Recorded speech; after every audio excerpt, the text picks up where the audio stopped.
Friends, even if you're not mixed up in bad things can come at you in a hurry.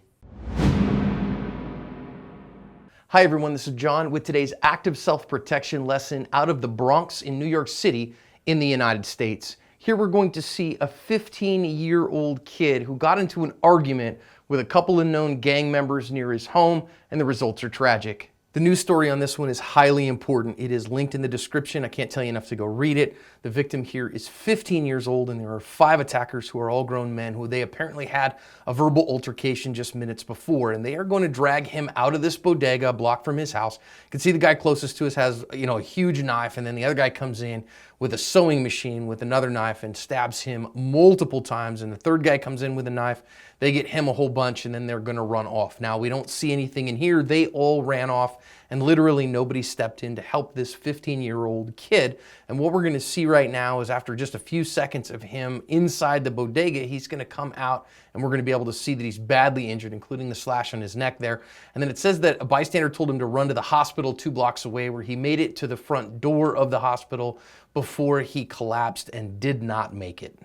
Boy, that really is the worst kind of outcome imaginable. If you appreciate the lessons that you get here at Active Self-Protection, do me a favor, hit that subscribe button and turn on the notification bell so that you don't miss a lesson.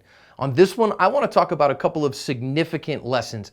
Among them, social violence and watching out for who you get into verbal altercations with, the necessity of first aid skills and having your first aid equipment on you, and the necessity of spiritual fitness. So again here, the news stories are important. I know that a lot of people are going to think this was gang related, and there might be some gang connotations here, but our first lesson is that looks cannot always tell us the story.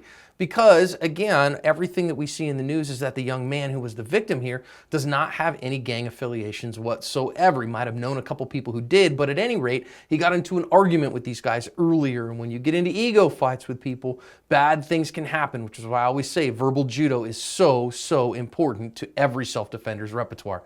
Next, as they're dragging this guy out, notice the couple that just walked by and they didn't get involved. And of course, getting a CCW in New York City is almost impossible.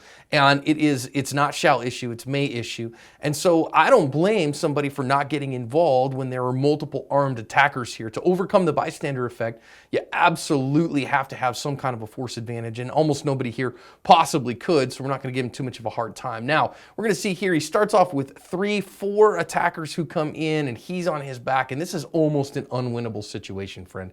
And of course, you see here that we have at least 3 knives in the fight as well, which is why I say, I know it's incredibly hard to get a CCW in New York City, and this kid's only 15 years old, but there's really no way empty-handed against these, kind of odds that you're going to be able to protect yourself. And the sad reality is, not every fight is winnable. I wish I could tell you, hey, there's a way out of everything, but sometimes you're just stuck in a Kobayashi Maru, and there's really nothing that you're going to do about it. Now, we're going to see this second attacker come in here, and you can see him just using that sewing machine. He's got a hold of him there with the left hand. He's got the black hood on his head, and he's just using that arm to go after him again and again and again. We see that kind of attack in knife attacks all the time. We see the guy in the black shirt do the same there. Now the attack is over, and I don't know if anything could have been done to save this young man's life, but this is why I say that first aid skills and having first aid equipment on you is so important, because if you can stop even some of the bleeding, that might have given him an opportunity to get to the hospital alive. And telling him to run to the hospital was incredibly stupid,